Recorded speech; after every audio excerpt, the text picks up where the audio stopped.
Good evening and thank you for joining us. A public meeting regarding interior energy project details is being conducted at the Westmark Fairbanks Hotel downtown. That's right, Jamie Schwartzwald is there and has details. Jamie.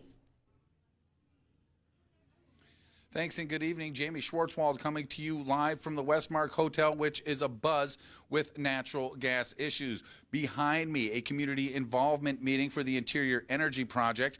Cost estimates are due to be out and announced at that meeting. They have not been announced yet. ADA and MWH are due to make that announcement. That's going to come up towards the end of the meeting. Currently, IGU is presenting. They're going to be followed by Fairbanks FNG, as also will be reporting coming from the GVEA. Again, cost estimates are due to be announced later in the meeting. Down my hall to the right in the Yukon room, the Alaska LNG project is having an open house. The LNG project, of course, includes an 800-mile natural gas line coming from the North Slope down to the Kenai Peninsula with an outtake line here in Fairbanks. So there's plenty of information. That meeting goes on until 8 o'clock. Come on down to the Westmark Hotel, learn more about both of these projects, and we will have a report on it for you tomorrow. All right, thank you, Jamie. Yeah, excellent job as always, Jamie. In other news this evening, Republican Dan Sullivan has won Alaska's U.S. Senate seat in a hotly contested race. He defeated first-term incumbent Mark Begich as voter disapproval of President Barack Obama swept Democrats out of office and allowed the GOP to seize control of the Senate. Now, the Alaska contest was too close to call on election night, with Sullivan up by about 8,100 votes. It became evident yesterday when the state began counting about 20,000 absentee and question ballots that Begich could not overcome Sullivan's lead. The Associated Press declared Sullivan the winner late last night. Sullivan followed suit, declaring victory in the race. Now, Begich has still not conceded. His campaign manager says there are still tens of thousands of outstanding votes from rural Alaskans. Meanwhile, Sullivan made his way to Washington, D.C. today to participate in orientation for newly elected senators. Sullivan says though his opponent has not conceded the race, he felt it was important to get to work.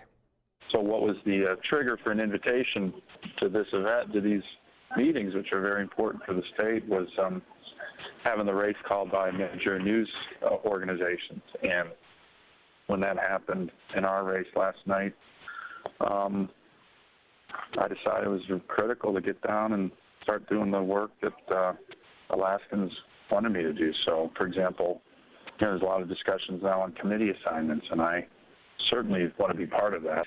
Humbling, and as I mentioned last night, we put out a statement saying that now is the time to move forward. There's a lot of challenges, but huge opportunities, and certainly intend on being a senator representing all Alaskans.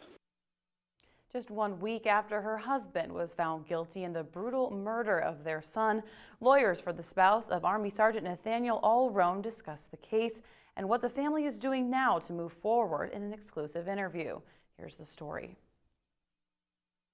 Of 3-year-old Aiden Allroan at the hands of his biological father, Army Sergeant Nathaniel Allroan. Details of the events leading up to the murder have since emerged, including abuse suffered by his spouse, Nikki Medford. He forced Nikki to leave the house at knife point. They put their child in the car and we were driving around. She was directing him to different locations, hoping to find someone in the area, an MP or something like that. Finally, when they were in front of the shopette, the vehicle stopped, and she was able to escape the car, and she ran into the shopette, and that's where she notified 911 at that point. Sometime in the evening, Allroan brutally stabbed their son and was later arrested, charged with premeditated murder, assault, kidnapping, and more. During the court-martialed trial, Allroan pleaded guilty to all charges, something that her lawyer says they knew was coming. She supported the deal because she believed that it would ensure that he was found guilty to the maximum extent that we could ensure that. During the court-martial in Washington, Allroan was able to comment on the case. His statement was very short. It was one of the shortest that I'd ever seen, and he did not at the time show what I felt was remorse, or what my client, Ms. Medford, thought was remorse. Since the trial, Ms. Medford has been hospitalized with a brain tumor. One thing she says that keeps her going through all of this is the thought of helping others in her son's honor by founding Aiden's Cry. To read Nikki Medford's full statement, you can visit our website, webcenter11.com. I'm Stephanie Woodard reporting. And everybody, I would encourage them to visit that site and, help support her cause. It's a very worthy cause. So Aiden's Cry on Facebook. Okay, thank you, Stephanie. When we come back, the Borough Assembly will meet tomorrow night to discuss an emergency operations plan they have been working on since 2010. Also, in our weekly military report, Alaska Army National Guardsmen go to schools to teach drug awareness to cadets. Those stories are next. Stay with us. Welcome back to the Fbx Evening News. Little new information available this evening regarding yesterday's downtown shooting that sent one woman to the hospital.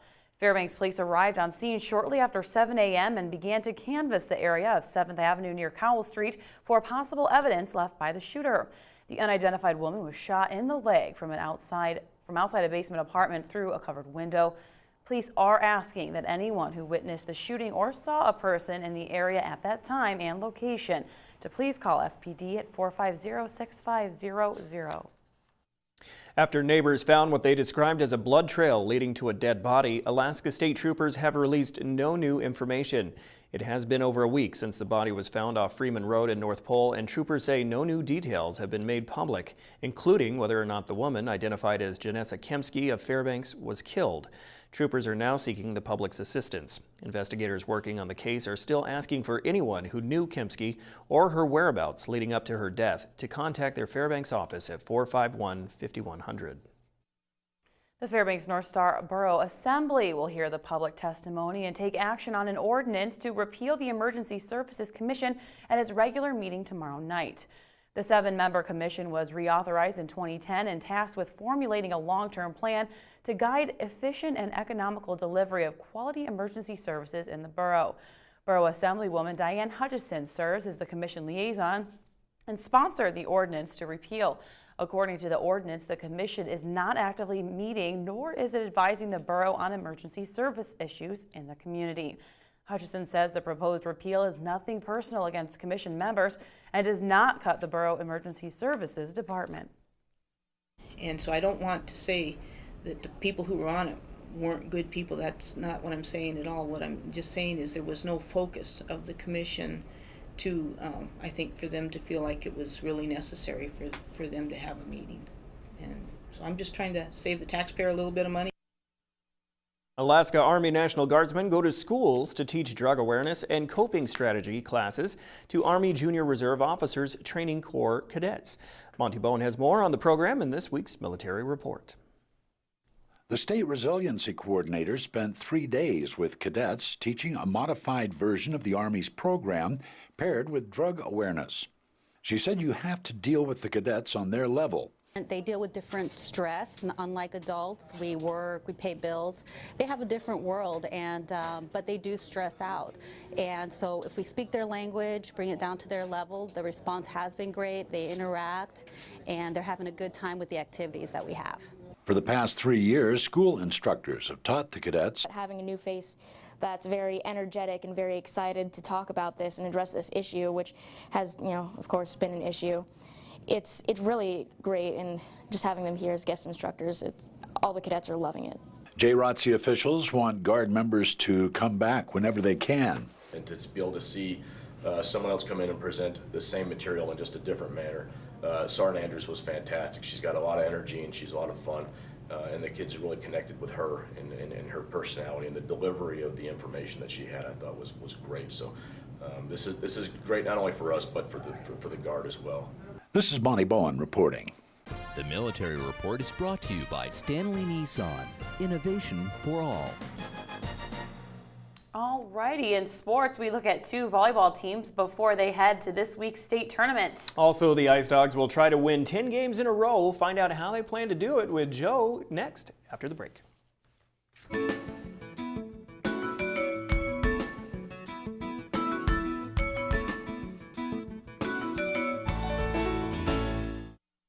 Hello, Interior Sports fans. Joe Cook here to get you over the hump with some local sports this Wednesday. The Ice Dogs will ride the wave of their 9-game win streak this week. They host the Wenatchee Wild starting Thursday at 7 in the Dipper for a 3-game series. The Wild want nothing more than to cool off Fairbanks. Last time out, Wenatchee won 3-2 in the shootout over Rio Grande. But the Wild have only one road victory all season. Chandler Maggi was named Midwest Star of the Week for the Ice Dogs, scoring 7 points in the Ice Dogs sweep of Kenai River. The Dogs scored 17 goals in the series, so Madry isn't the only one getting it done. 10 other Ice Dogs have at least 10 points. Ethan Somoza and Madry are the top 2 scorers in the league. Veterans Lonnie Clary and Yannick Fidel feel they can extend the streak despite facing their rivals. We just got to make sure we do the little things right, make sure we're still hungry, make sure that hunger for, like, we got to play like we just lost a game. We can't play like we've won 9 straight.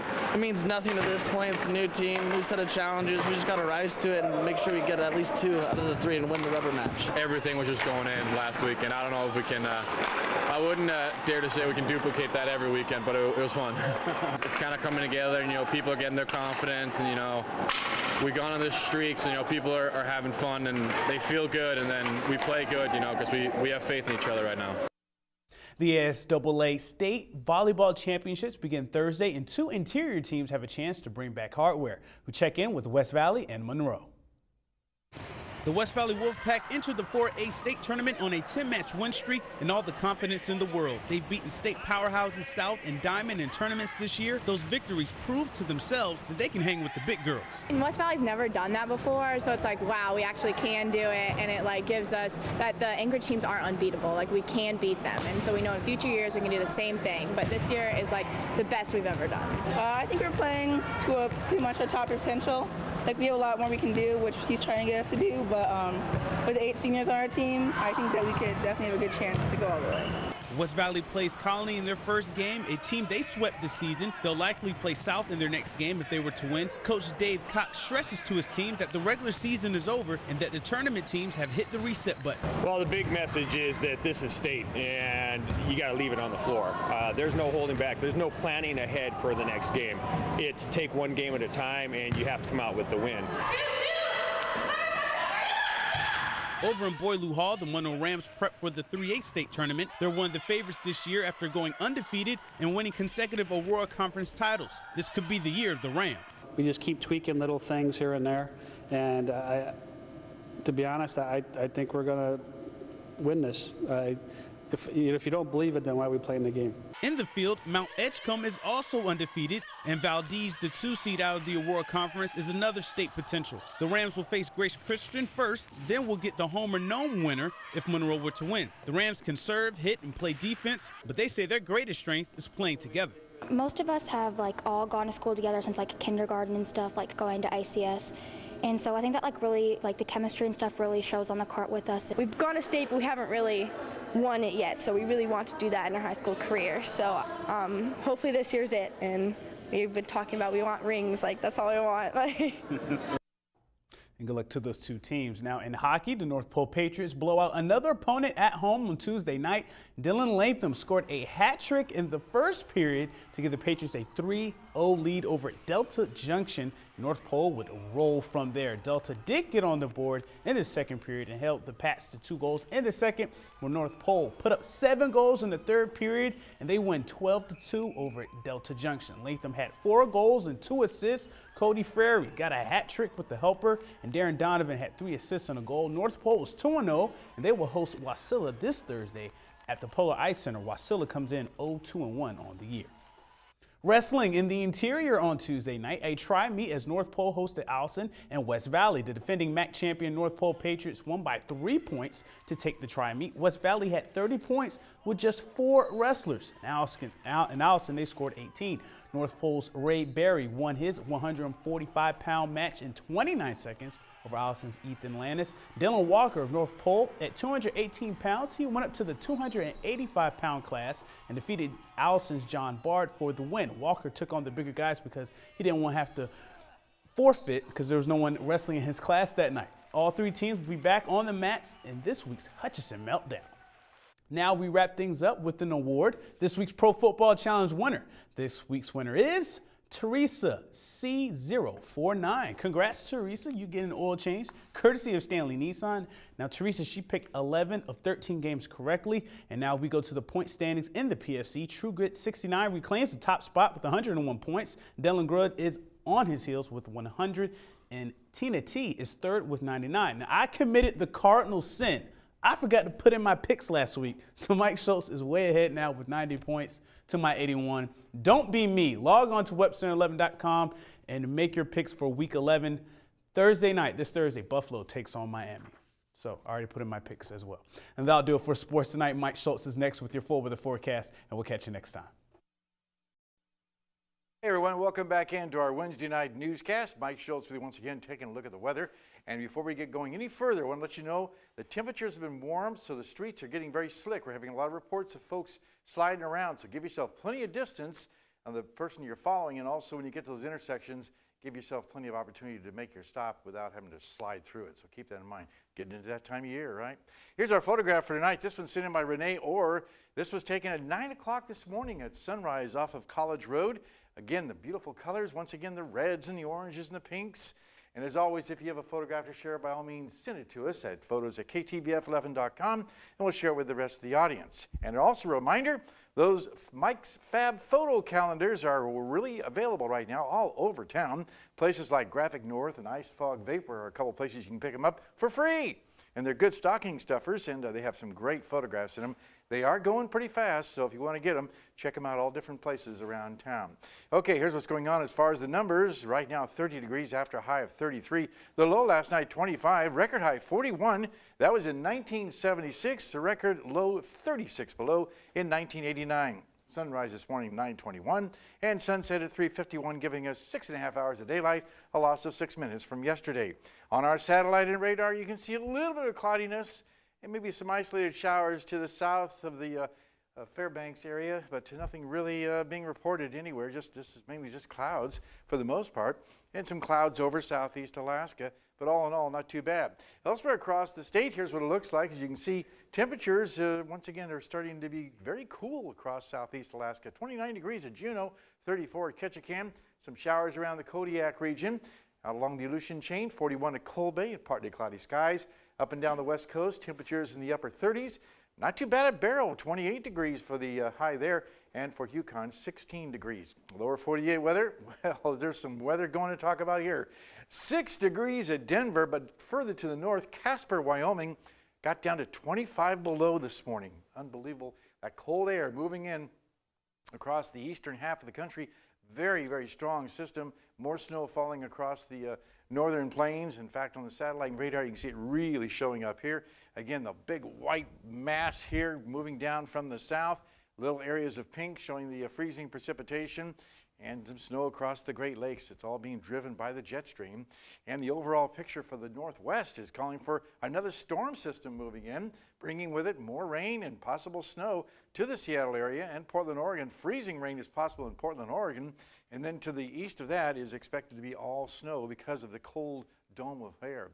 And the jet stream, again, later on this weekend, is once again widespread cold, moving across a large portion of the country, all the way almost down to the Gulf Coast states, over the northeast, and the best place to be in the west coast, where it's expected to be dry there. All right, back to Alaska for tomorrow. Here's what it looks like. In the northern sections, mostly cloudy skies for Barrow and Fort Yukon, but rain and snow is expected for Nome. Here in the interior, we'll be looking at just mainly scattered clouds across the entire region, and temperatures not too bad, 34 degrees at Fairbanks, but 40 degrees in the Healy area. By the way, it's 45 right now in Denali Park as we speak. Mostly sunny skies over southeast Alaska tomorrow will continue for Juneau and Ketchikan. While out to the southwest, we're looking at, for the most part, mild with rain likely at Cold Bay, Bethel, and Kodiak Island. And down around the south central sections, it looks like mostly sunny skies for Anchorage, Homer, and Valdez. So all in all, pretty good weather. Once again, time for our kids' weather all this week, talking with the kids from Hunter Elementary School. Tonight, we have a young lady with a question for me. My name is Amaya, and I'm in Mr. Bowles' 5th grade class at Hunter Elementary. And here's my question. How can it rain at 10 below 0? I know it sounds confusing, but you can get temperatures of 10 degrees below and still have rain, because what happens is the colder air to the top, when the snow falls down through, it melts when it hits down through the lower level, which is warmer air, and then when that hits the ground, it's right back to freezing in. That's when we get our lovely freezing rain we always have problems with. So that's exactly how it happens. It's that middle layer that has the warmer temperatures in it.